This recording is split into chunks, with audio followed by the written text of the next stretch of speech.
Hello, dear students. My name is Panchal Prashant and I welcome you to World Inbox. Friends, World Inbox Academy દ્વારા મુખ્ય પરીક્ષાને target કરતી એક series ચલાવવામાં આવી રહી છે જેનું નામ છે મેન્સ મેરેથોન.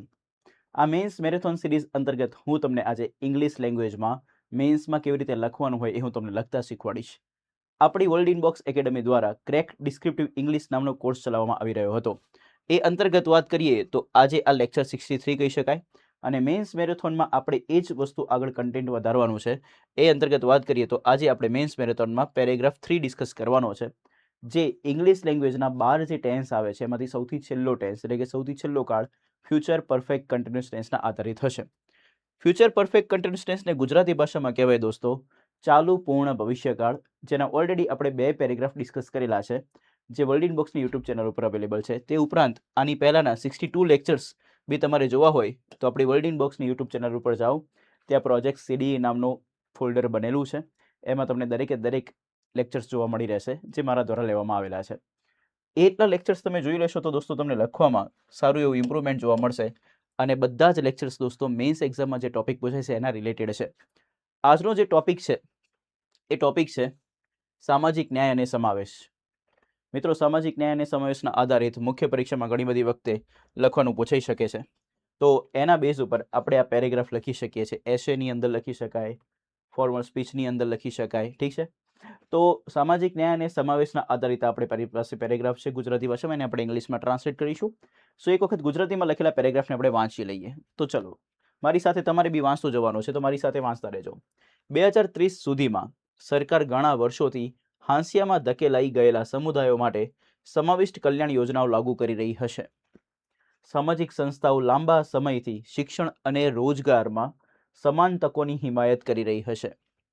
કાનૂની સંસ્થાઓ દાયકાઓથી સતત સુધારાઓ દ્વારા બંધારણીય અધિકારોનું રક્ષણ કરતી આવી હશે.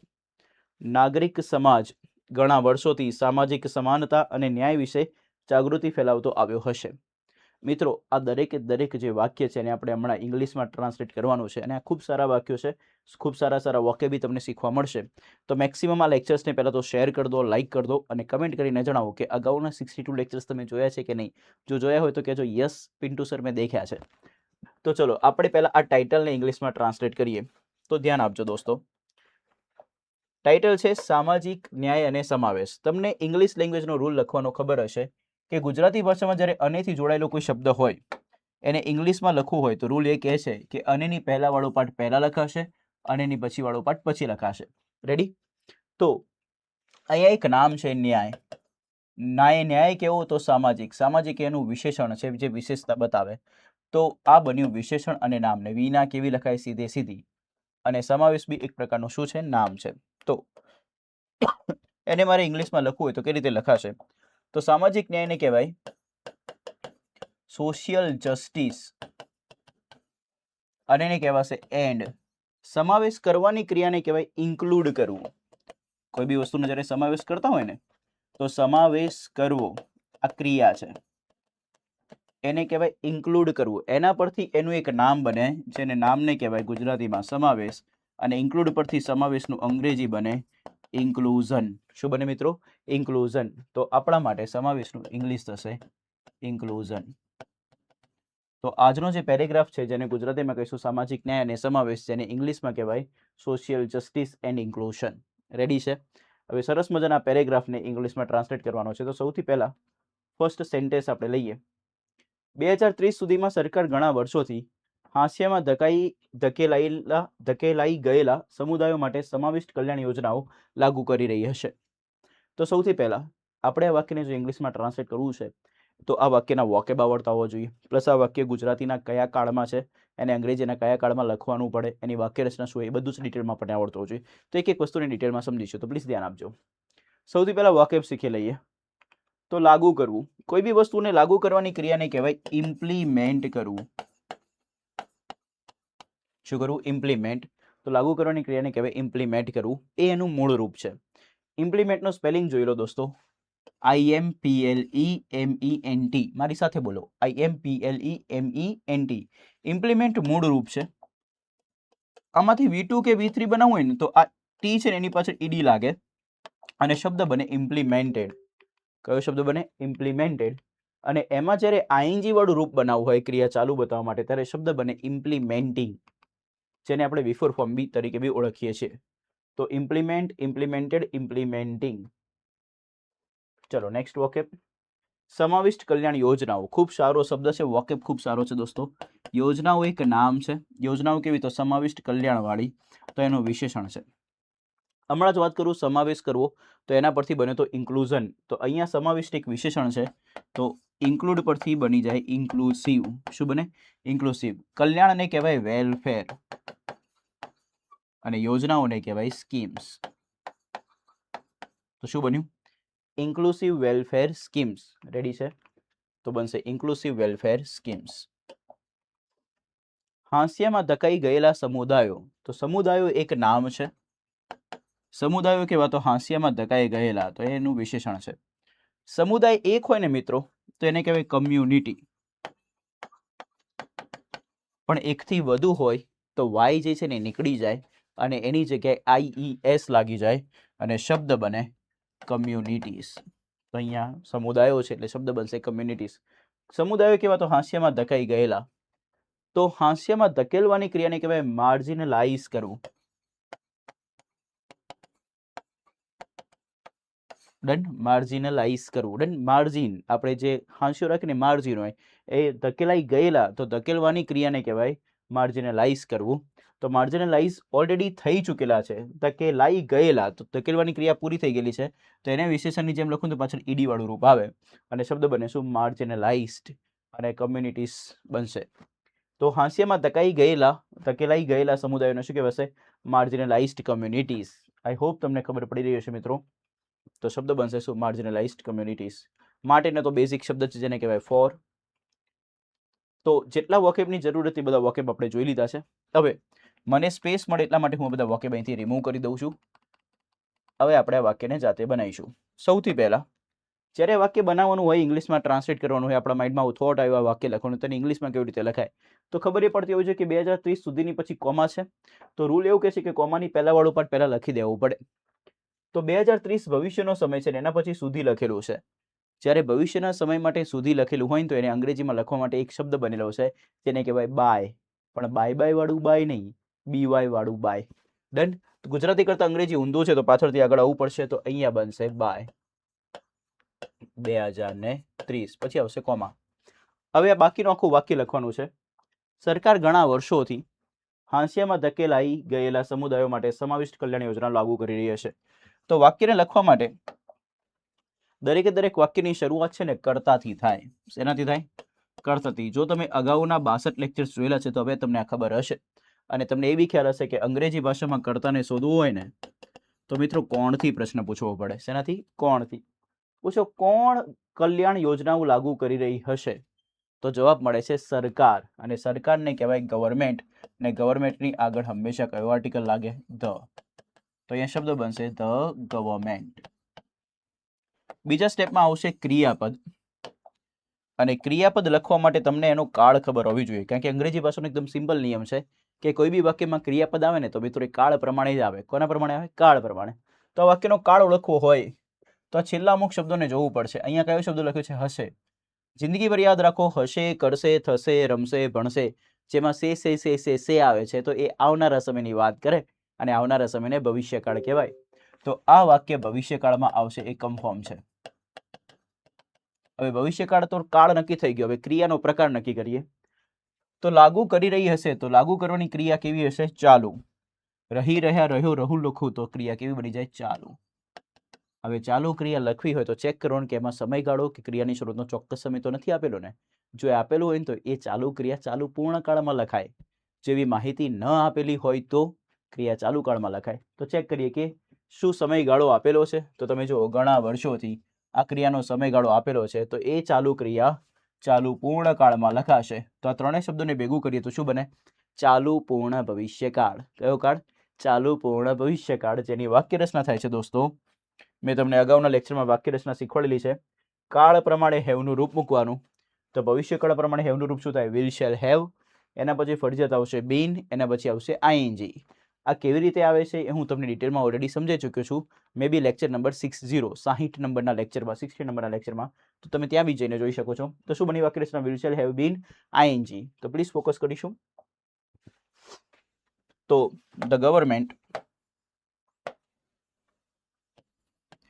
વિલ હેવ બીન, હવે કઈ ક્રિયા કરે છે? લાગુ કરી રહી છે. તો લાગુ કરવાની ક્રિયાને કહેવાય ઇમ્પ્લિમેન્ટ કરવું, અને ઇમ્પ્લિમેન્ટનું આઈએનજી થશે ઇમ્પ્લિમેન્ટિંગ. તો once again, by 2030 the government will have been implementing, government લાગુ કરી રહી હશે.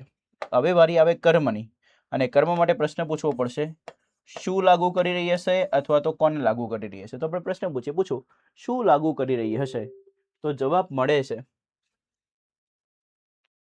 સમાવિષ્ટ કલ્યાણ યોજનાઓ લાગુ કરી રહી હશે. શું લાગુ કરી રહી હશે? તો જવાબમાં શું મળ્યું? સમાવિષ્ટ કલ્યાણ યોજનાઓ. તો આપણો કર્મ છે. તો ક્રિયાપદ પછી વારી છે ને કર્મ લખવાની હોય, તો મારે આ લખવું પડશે.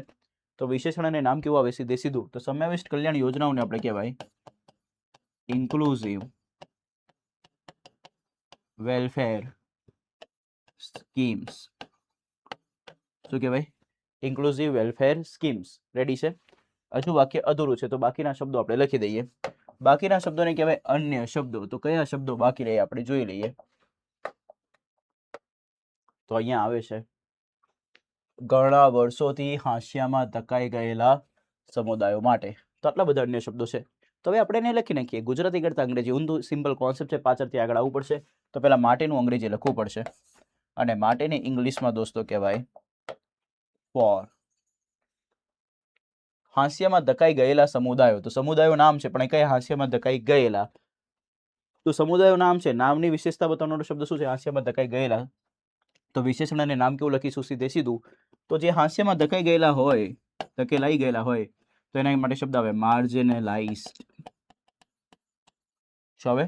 માર્જિનલાઇઝ્ડ. અને સમુદાયોને કહેવાશે કમ્યુનિટીઝ. રેડી? હવે કયા શબ્દો બાકી રહ્યા? ઘણા વર્ષોથી. ઘણા વર્ષોથી જે છે ને મિત્રો, એ ક્રિયાનો સમયગાળો બતાવે, અને ક્રિયાનો સમયગાળો લખવા માટે સરસ મજાનો અંગ્રેજી ભાષામાં એક શબ્દ બનેલો છે જેને કહેવાય ફોર. અને ઘણા હોય ને, ઘણા માટે લખાય મેની અથવા સેવરલ. તો આપણે અહીંયા લખીએ છીએ મેની, અને વર્ષોને કહેવાય યર્સ. તો આપણા માટે સરસ મજાનું વાક્ય બની ગયું છે. શું વાક્ય બન્યું? By 2030 the government will have been implementing inclusive welfare schemes for marginalised communities for many years.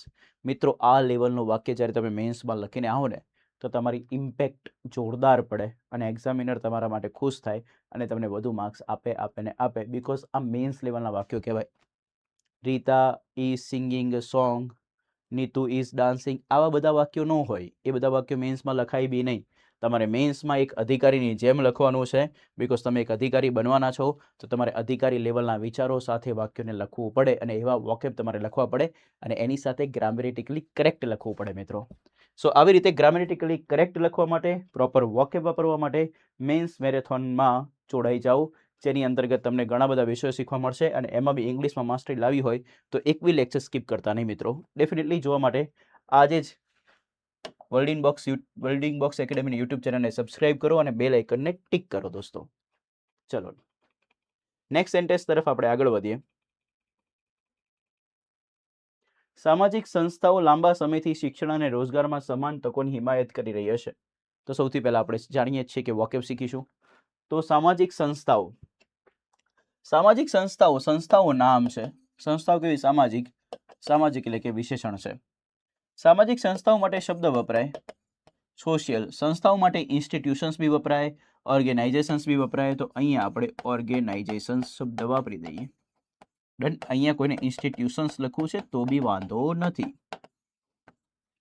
Ready? તો સામાજિક સંસ્થાઓ માટે શબ્દ બનશે શું? સોશિયલ ઓર્ગેનાઇઝેશન્સ યા સોશિયલ ઇન્સ્ટિટ્યુશન્સ. આપણે અહીંયા ઝેડ જે છે ને, એ ઝેડની જગ્યાએ આપણે એસ લખવું પડશે, કારણ કે ઝેડ લખું તો બ્રિટિશ ઇંગ્લિશ થઈ જાય. કયું ઇંગ્લિશ થઈ જાય? બ્રિટિશ. આપણે ઝેડ લખું તો અમેરિકન ઇંગ્લિશ થાય. આપણે બ્રિટિશ ઇંગ્લિશ પ્રમાણે લખવાનું છે, ને બ્રિટિશ ઇંગ્લિશમાં ઝેડની જગ્યાએ શું આવશે? એસ આવશે. ચલો નેક્સ્ટ વોકેબ. હિમાયત કરવી.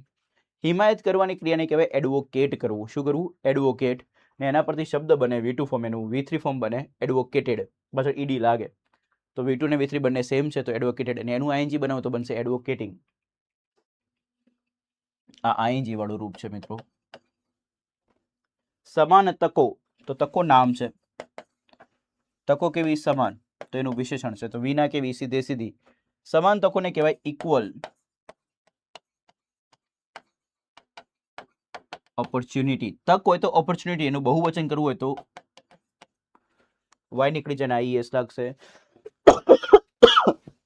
એક્સ્ટ્રીમલી સોરી દોસ્તો, થોડું કફ થઈ ગયો છે, એના લીધે પ્રોબ્લેમ રહે છે. તો સમાન તકો, ઇક્વલ ઓપોર્ચ્યુનિટીઝ. તો ઇક્વલ ઓપોર્ચ્યુનિટીઝ.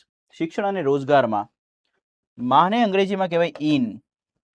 અનેની પહેલા વાળો પટ પહેલા, અનેની પછી વાળો પટ પછી. આ મા વાળો પાર્ટ અલગ છે પાછું. માને કહેવાય ઇન. ગુજરાતી કરતા અંગ્રેજી ઊંધું, તો પહેલા ઇન લખવું પડે, અને અનેની પહેલા વાળો પટ પછી, અનેની પહેલા વાળો પટ પહેલા ને અનેની પછી વાળો પટ પછી. તો શિક્ષણને કહેવાય એજ્યુકેશન અને રોજગારને કહેવાય એમ્પ્લોયમેન્ટ. તો શિક્ષણ અને રોજગારમાં ને કહેવાય in education and employment. Ready છે? ઓકે, ચલો સરસ મજાના અમુક શબ્દો શીખી લો, જેથી કરીને પરમનન્ટ તમને સોલ્યુશન મળે. જેમ કે હું અહીંથી હટાવી દઉં છું.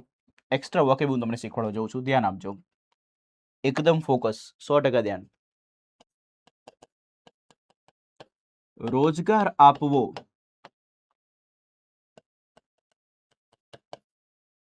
રોજગાર આપવાની ક્રિયાને કહેવાય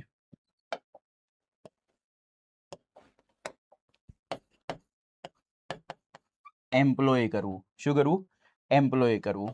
ડન. જે રોજગાર આપે છે, રોજગાર આપનાર, રોજગાર એક પ્રકારની નોકરી, જે રોજગાર આપે છે એને કહેવાય એમ્પ્લોયર. શું કહેવાય? એમ્પ્લોયર. જે વ્યક્તિ રોજગાર મેળવે છે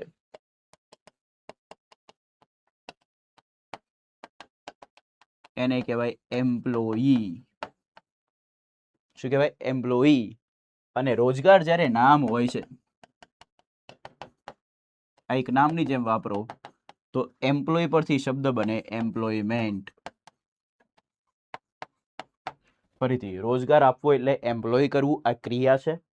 રોજગાર આપનાર એક નામ છે જેને કહેવાય એમ્પ્લોયર. રોજગાર મેળવનાર બી એક નામ છે જેને કહેવાય એમ્પ્લોયી. અને રોજગાર એક પોતે નામની રીતે આવે, જેમાં આપનાર કે મેળવનાર એવું નથી લખ્યું, ખાલી રોજગાર હોય તો એને શું કહેવાય? એમ્પ્લોયમેન્ટ. આવી રીતે વોકેબ તૈયાર કરાય દોસ્તો, જેથી કરીને તમને ક્યાંય તકલીફ પડે નહીં.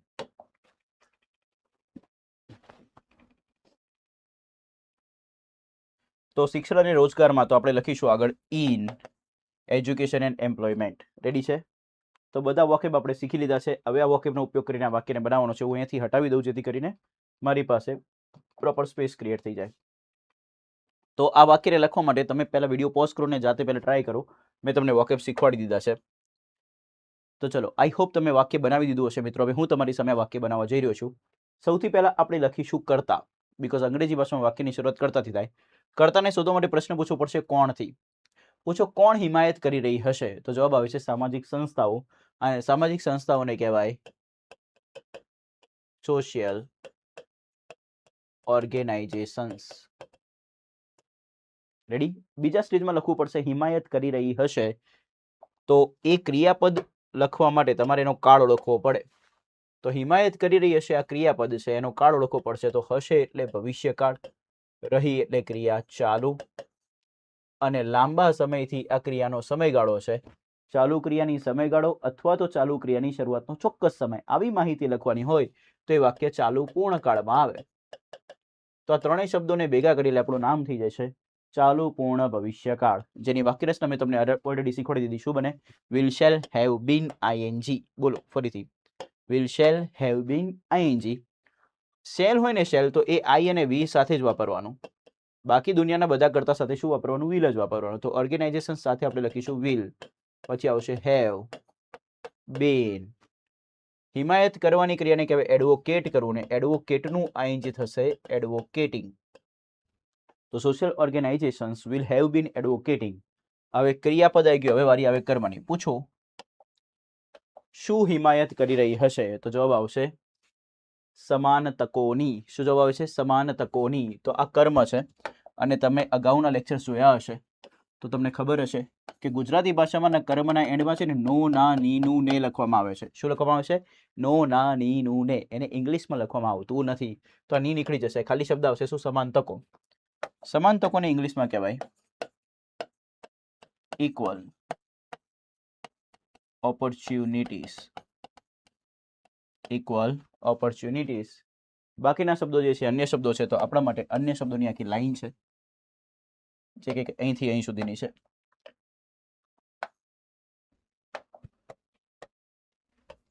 લાંબા સમયથી શિક્ષણ અને રોજગારમાં. તો ગુજરાતી કરતા અંગ્રેજી ઊંધું છે, તો પાછળથી આગળ આવવું પડશે. તો પહેલા માનું અંગ્રેજી લખવું પડશે. માને ઇંગ્લિશમાં કહેવાશે ઇન, અને એની પહેલા વાળો પાર્ટ પહેલા અને એની પછી વાળો પાર્ટ પછી. તો શિક્ષણ એટલે કે એજ્યુકેશન એન્ડ રોજગાર, જેને કહેવાય એમ્પ્લોયમેન્ટ. એમ્પ્લોયમેન્ટ લાંબા સમયથી. તો લાંબો સમય હોય ને તો એ સમયગાળો બતાવે, અને સમયગાળા માટે શબ્દ આવશે પ્રીપોઝિશન ફોર, અને લાંબા સમયને કહેવાય લોંગ ટાઈમ, અને કોઈને લોંગ ટાઈમ ના લખવું હોય તો લોંગ પીરિયડ, આવું બી લખી શકાય. ડન. તો સરસ મજાનું વાક્ય ફ્રેમ થઈ ગયું દોસ્તો. Social organisations will have been advocating equal opportunities in education and employment for long time a long period. તો આવી રીતે વાક્યો આપણે સરસ મજાના શીખતા રહીશું. તમે મેક્સિમમ કમેન્ટ કરજો દોસ્તો કે તમને આ વોકેબ ઇમ્પ્રૂવ થાય છે કે નહીં, તો મને આઈડિયા આવે. હું વધુ ને વધુ લેક્ચર્સ તમારા માટે લઈને આવું. હજુ વધુ ક્વોલિટીવાળું આપણે બધા સાથે મળીને કામ કરીને લાઈફમાં સક્સેસફુલ બનીએ દોસ્તો. તમને સરકારી નોકરી મળવી જરૂરી છે. ચલો, કાનૂની સંસ્થાઓ દાયકાઓથી સતત સુધારાઓ દ્વારા બંધારણીય અધિકારોનું રક્ષણ કરતી આવી હશે. તો વોકેબ શીખીશું. કાનૂની સંસ્થાઓ, કાનૂનીને કહેવાય લીગલ. સંસ્થાઓ માટે ઓર્ગેનાઇઝેશન્સ કાં તો ઇન્સ્ટિટ્યુશન્સ શબ્દ વાપરી શકાય છે. તો ઓર્ગેનાઇઝેશન્સ પહેલા માટે લખ્યું, તો અત્યારે શું લખી દઈએ? ઇન્સ્ટિટ્યુશન્સ લખી દઈએ. તો અહીંયા શબ્દ બનશે શું? Legal institutions. રક્ષણ કરવું, રક્ષણ કરવાની ક્રિયાને એક તો કહેવાય પ્રોટેક્ટ કરવું. બીજો એક નવો શબ્દ શીખવાડું, યાદ રાખજો, સેફગાર્ડ કરવું. શું કરવું? સેફગાર્ડ કરવું. આ એક સારો શબ્દ છે. તો રક્ષણ કરવું એટલે પ્રોટેક્ટ, જે ઘણી બધી વખત લખેલું છે આપણે. આ વખતે નવું વોકેબ લખીએ. શું કરવું? સેફગાર્ડ કરવું. તો આપણે અહીંયા લખીશું સેફગાર્ડ. એનું V2 ફોર્મ V3 ફોર્મ બનાવવું હોય તો સેફગાર્ડેડ ઈડી લાગે, અને એનું ING બનાવવું હોય તો સેફગાર્ડિંગ બને. શું બને? સેફગાર્ડિંગ. એના પછી બંધારણીય અધિકારો. તો પહેલા બંધારણ આવડતું હોય તો બંધારણીય ઓટોમેટિકલી આવડી જાય. હવે કોઈ પૂછે કે સર બંધારણ ને બંધારણીયમાં શું ફરક છે? તો સમજો, બંધારણ જે છે ને એક નામ છે, અને બંધારણીય આ જે છે ને દોસ્તો એ એક વિશેષણ છે. શું છે? વિશેષણ છે. હવે બંધારણને અંગ્રેજી ભાષામાં કહેવાય કોન્સ્ટિટ્યુશન. જ્યારે બંધારણીય વિશેષણ હોય તો એનું બનાવવું હોય તો જે કોન્સ્ટિટ્યુશન છે ને એની પાસે ખાલી AL લગાવી દેવાનું, એટલે શબ્દ બની જશે કોન્સ્ટિટ્યુશનલ. શું બનશે? કોન્સ્ટિટ્યુશનલ. હવે 99% વિદ્યાર્થીઓને એ જ નહીં ખબર પડતી કે સર ક્યારે કોન્સ્ટિટ્યુશન લખું ને ક્યારે કોન્સ્ટિટ્યુશનલ લખું. એમને તો બધું એક જ જેવું લાગતું હોય. પણ જો આ વિડીયો જોયેલો તો એને ફાયદો થાય કે નહીં? તો દોસ્તો ફાયદો શું થાય કે બંધારણ એક નામ છે જેને શું કહેવાય? કોન્સ્ટિટ્યુશન. ને બંધારણીય એક વિશેષણ છે જેને શું કહેવાય? કોન્સ્ટિટ્યુશનલ. તો આ બે તફાવત છે. તો આપણે અહીંયા કોન્સ્ટિટ્યુશન લખીશું કે કોન્સ્ટિટ્યુશનલ લખીશું? તમે મને કમેન્ટ કરીને જણાવો. અધિકારો એક નામ છે.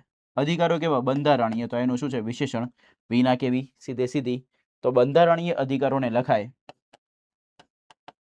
કોન્સ્ટિટ્યુશનલ, ને અધિકારોને લખાય રાઇટ્સ. રેડી? તો આપણા માટે સરસ મજાનો વોકેબ થઈ ગયો કોન્સ્ટિટ્યુશનલ રાઇટ્સ. દ્વારા, દ્વારાને અંગ્રેજી ભાષામાં કહેવાય થ્રુ. THROUGH. ને સતત સુધારાઓ, સતતને કહેવાય કોન્સ્ટન્ટ. શું કહેવાય? કોન્સ્ટન્ટ. ને સુધારાઓને કહેવાય રિફોર્મ્સ. આના માટે શબ્દ આવે કોન્સ્ટન્ટ રિફોર્મ્સ. રેડી છે દોસ્ત? ઓકે. તો કોન્સ્ટન્ટ રિફોર્મ્સ લખવું ના હોય તો બીજો બી શબ્દ શીખી લો, કન્ટિન્યુઅસ રિફોર્મ્સ. કોન્સ્ટન્ટ બી લખાય ને કન્ટિન્યુઅસ બી લખાય, બંનેનો અર્થ સતત થશે. તો હવે આ બધા વોકેબનો ઉપયોગ કરીને આપણે સરસ મજાનું વાક્ય બનાવીશું. તો એના માટે પહેલા આપણે જગ્યા જોઈએ છે, તો આપણે એને હટાવી દઈએ. ચાલો, સૌથી પહેલા કર્તા લખવો પડશે, ને કર્તાને શોધવા માટે કોણથી પ્રશ્ન પૂછીશું. પૂછો, કોણ રક્ષણ કરતી આવી હશે? તો જવાબ આવે છે કાનૂની સંસ્થાઓ. તો કાનૂની સંસ્થાઓને ઇંગ્લિશમાં કહેવાય લીગલ ઇન્સ્ટિટ્યુશન્સ. કરતા થઈ ગયો. હવે વારી આવશે ક્રિયાપદની. ક્રિયાપદને લખવું હોય તો દોસ્તો તમને એનો કાળ ખબર પડતી હોવી જોઈએ. ક્રિયાપદ શું છે? રક્ષણ કરતી આવી હશે તો એનો કાળ લખીએ તો હશે ને કહેવાય ભવિષ્યકાળ. કરતી આવી હશે તો રક્ષણ કરવાની ક્રિયા કેવી હશે? ચાલુ હશે, તો આ ક્રિયા ચાલુ છે. હવે ચાલુ ક્રિયામાં અહીંયા શબ્દ લખ્યો છે શું? દાયકાઓથી. તો ચાલુ ક્રિયાનો સમયગાળો પણ આપેલો છે, તો એ ક્રિયા ખાલી ચાલુ કાળમાં ના લખાય. એ ક્રિયાને કયા કાળમાં લખવું પડે? ચાલુ પૂર્ણ કાળમાં. ત્રણેય શબ્દોને ભેગા કરીએ, ચાલુ પૂર્ણ ભવિષ્ય કાળ, તો આપણું વાક્ય રચના થઈ જાય. ચાલુ પૂર્ણ ભવિષ્ય કાળની વાક્ય રચના જે બનશે શું? will shall have been ing. હવે will આવે કે shall આવે કર્તા પરથી નક્કી થાય ને કર્તામાં કોણ છે? ઇન્સ્ટિટ્યુશન સાથે શું આવશે? will have been. રક્ષણ કરવાની ક્રિયાને કહેવાય પ્રોટેક્ટ કરવું, સેફગાર્ડ કરવું. તો આપણે અહીંયા સેફગાર્ડ નવો શબ્દ લખીએ તો અહીંયા શબ્દ બનશે સેફગાર્ડિંગ. શું બનશે? સેફગાર્ડિંગ. તો legal institutions will have been safeguarding. શું સેફગાર્ડ કરી રહી હશે? તો કર્મ શોધવો પડશે, તો જવાબ આવશે બંધારણીય અધિકારોનું. કોનું? બંધારણીય અધિકારોનું. તો આ બંધારણીય અધિકારો આપણું કર્મ છે ને કર્મને એમાં નો નાનીનું ને આવે ને લખાતું નથી. તો બંધારણીય અધિકારોને શું કહેવાય? હમણાં આપણે શીખ્યા હતા, એને કહેવાશે કોન્સ્ટિટ્યુશનલ અધિકારોને કહેવાશે રાઇટ્સ. શું કહેવાશે? રાઇટ્સ. તો શું બન્યું? Legal institutions will have been safeguarding constitutional rights. Ready છે? બાકીના શબ્દોને આપણે લખીશું. બાકીના શબ્દોને અન્ય શબ્દો કહેવાય. તો શું બને? આ દાયકાઓથી સતત સુધારાઓ દ્વારા. તો ગુજરાતી કરતા અંગ્રેજી ઊંધું છે તો પાછળથી આગળ આવીશું તો કામ થઈ જશે. તો દ્વારાને ઇંગ્લિશમાં શું કહેવાય? થ્રુ. સતત સુધારાઓ. સતત સુધારાઓ માટે કોન્સ્ટન્ટ રિફોર્મ્સ. કોઈને કોન્સ્ટન્ટ ના લખવું હોય તેનો સમાનાર્થી બી લખી શકાય કન્ટિન્યુઅસ રિફોર્મ્સ. ક્યારથી? દાયકાઓથી. દાયકાઓથી સમયગાળો છે, સમયગાળા માટે શબ્દ આવે ફોર. દાયકો એક હોય તો એને કહેવાય ડિકેડ. એકથી વધુ તો શું કહેવાય? ડિકેડ્સ. તો શું બન્યું વાક્ય? Legal institutions will have been safeguarding constitutional rights through constant reforms for decades. I hope તમને મજા આવી રહી છે મિત્રો અને તમારા વોકેબ ઇમ્પ્રૂવ થઈ રહ્યા છે. તો આ બધા વોકેબ દોસ્તો બહુ ઇમ્પોર્ટન્ટ છે મેન્સ એક્ઝામ માટે, તો પ્લીઝ આને તૈયાર કરતા રહેજો. નાગરિક સમાજ ઘણા વર્ષોથી સામાજિક સમાનતા અને ન્યાય વિશે જાગૃતિ ફેલાવતો આવ્યો હશે. તો વોકેબ શીખીએ. નાગરિક સમાજ. નાગરિક જ્યારે વિશેષણ હોય ને ત્યારે એના માટે સારો શબ્દ બને છે સિવિલ. અને સમાજને તો આપણે ઓળખીએ છીએ શું કહેવાય? સોસાયટી. તો નાગરિક સમાજને કહેવાય સિવિલ સોસાયટી. શું કહેશો? Civil society. ફેલાવવું. ફેલાવવાની ક્રિયાને કહેવાય સ્પ્રેડ કરવું. શું કરવું? સ્પ્રેડ કરવું. સ્પ્રેડમાં મજાની વાત શું છે ખબર છે? તમે લાઈફમાં આવા શબ્દો સાંભળશે, cut cut cut, put put put, shut shut shut, set set set. એવી રીતે અંગ્રેજી ભાષામાં સ્પ્રેડનું V1 V2 V3 ત્રણે સરખું થાય. Spread spread spread. બોલો. Spread spread spread. Hit hit hit. Cut cut cut. Put put put. Shut shut shut. Set set set. Ready? તો ફેલાવવું એટલે કે સ્પ્રેડ કરવું. એનું V2 V3 સ્પ્રેડ જ થશે અને એનું ING બનાવવું હશે તો બનશે સ્પ્રેડિંગ. શું બનશે? સ્પ્રેડિંગ. સામાજિક સમાનતા અને ન્યાય. તો અનેની પહેલા વાળો પાર્ટ પહેલા, અનેની પછી વાળો પાર્ટ પછી. તો સમાનતા એક નામ છે, ન્યાય બી એક નામ છે. સમાનતા કેવા? તો સામાજિક. સામાજિક એનું વિશેષણ છે. તો વિના કેવી? સીધે સીધી. સામાજિકને કહેવાય સોશિયલ. સમાનતાને કહેવાય ઇક્વાલિટી. અનેને કહેવાય એન્ડ ને ન્યાયને કહેવાય જસ્ટિસ. તો શું બન્યું? Social equality and justice. તો સોશિયલ ઇક્વાલિટી એન્ડ જસ્ટિસ. વિષયને કહેવાય અબાઉટ. જાગૃતિને કહેવાય અવેરનેસ. અવેરનેસનો સ્પેલિંગ જોઈ લો દોસ્તો. અવેરનેસ. અવેરનો તો આવડતો જ હોય. AWARE પાછળ નેસનો લગાવી દો. NESS. તો બધા વોકેબ શીખી લીધા છે મિત્રો. હવે આ વોકેબનો ફાયદો ઉઠાવીને શું કરીએ? સરસ મજાનું સેન્ટેન્સ ફ્રેમ કરીએ. તો આટલી જગ્યા ઇનફ છે. ચાલો સૌથી પહેલા શું કરીશું? કર્તા શોધીશું. કર્તાને શોધવા માટે શેનાથી પ્રશ્ન પૂછવો પડશે? કોણથી. પૂછો કોણ જાગૃતિ ફેલાવતો આવ્યો હશે? તો જવાબ આવે છે નાગરિક સમાજ. તેને ઇંગ્લિશમાં લખાશે નાગરિક સમાજ. ઇંગ્લિશમાં લખાશે સિવિલ સોસાયટી. બીજા પાર્ટમાં ક્રિયાપદ આવશે અને ક્રિયાપદને લખવા માટે અહીંયા શબ્દ આવશે ફેલાવતો આવ્યો હશે. તો હશે ને અંગ્રેજીમાં કહેવાય ભવિષ્યકાળમાં લખવું પડે. હશે, કરશે, રમશે. તો હશે એટલે ભવિષ્યકાળ. ફેલાવતો આવ્યો હશે તો ફેલાવવાની ક્રિયા કેવી હશે? ચાલુ. કેવી હશે? ચાલુ. તો ફેલાવાની ક્રિયા ચાલુ હશે દોસ્તો, સોરી ફોર ઇનકન્વીનિયન્સ. ભવિષ્યકાળ ચાલુ ક્રિયા. હવે ચાલુ ક્રિયામાં અહીંયા શું આવ્યું છે? ઘણા વર્ષોને કહેવાય સમયગાળો. ક્રિયાનો સમયગાળો દર્શાવતો હોય તો એને પૂર્ણકાળમાં લખવું પડે ને શબ્દ બને શું? ચાલુ પૂર્ણકાળ. તો ત્રણેય શબ્દોને આપણે ભેગા કરીએ તો શું બને? ચાલુ પૂર્ણ ભવિષ્યકાળ. જેની વાક્ય રચના દોસ્તો મેં તમને શીખવાડી, કમેન્ટ કરીને બતાવું શું બનશે. Will, shall, have, been, ING.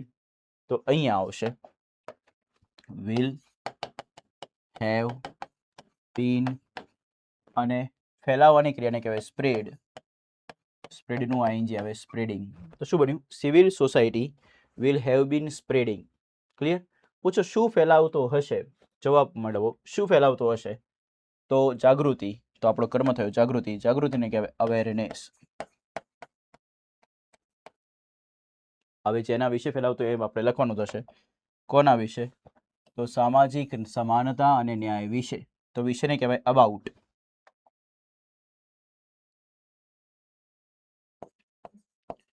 About. હવે અને એની પહેલા વાળો પાર્ટ પહેલા અને એની પછી વાળો પાર્ટ પછી. તો સામાજિક સમાનતાને કહેવાય સોશિયલ. સમાનતાને શું કહેશો? ઇક્વાલિટી. એન્ડ ન્યાયને કહેવાય છે જસ્ટિસ. તો શું બન્યું? Social equality and justice. ઘણા વર્ષોથી ક્રિયાનો સમયગાળો છે. સમયગાળો લખવા માટે આવશે ફોર મેની યર્સ. મેની ના લખવું હોય તો અહીંયા સેવરલ શબ્દ બી લખી શકાય. બીકોઝ મેની ઓલરેડી આગળ લખ્યું છે તો હવે સેવરલ લખીએ, અલગ શબ્દ વાપરીએ. તો શું બન્યું? Civil society will have bin spreading awareness about social equality and justice four many years. Ready છે દોસ્તો? તો ફ્રેન્ડ્સ, આ હતું સરસ મજાનું આપણું પેરેગ્રાફ, જેને આપણે ઇંગ્લિશમાં ટ્રાન્સલેટ કર્યો. Thank you very much for watching this video. Friends, આવી જ રીતે સરસ મજાના મેન્સના ટોપિક લઈને આપણે વિડીયો બનાવતા રહીશું. ઇંગ્લિશમાં કોઈ પણ જાતનું ટેન્શન તમને રહેશે નહીં. એની 100% જવાબદારી અને 100% ગેરંટી બંને મારી. ડન? પિન્ટુ છે તો પોસિબલ છે. આ સૂત્રને યાદ રાખો દોસ્તો. હું તમને ઇંગ્લિશમાં એક્સપર્ટ બનાવી દઈશ અને લખવામાં તમને ક્યાંય તકલીફ નહીં પડવા દઉં. જસ્ટ બિલીવ મી, પિન્ટુ છે તો પોસિબલ છે. મળીએ નેક્સ્ટ લેક્ચરમાં. Till then bye bye, take care.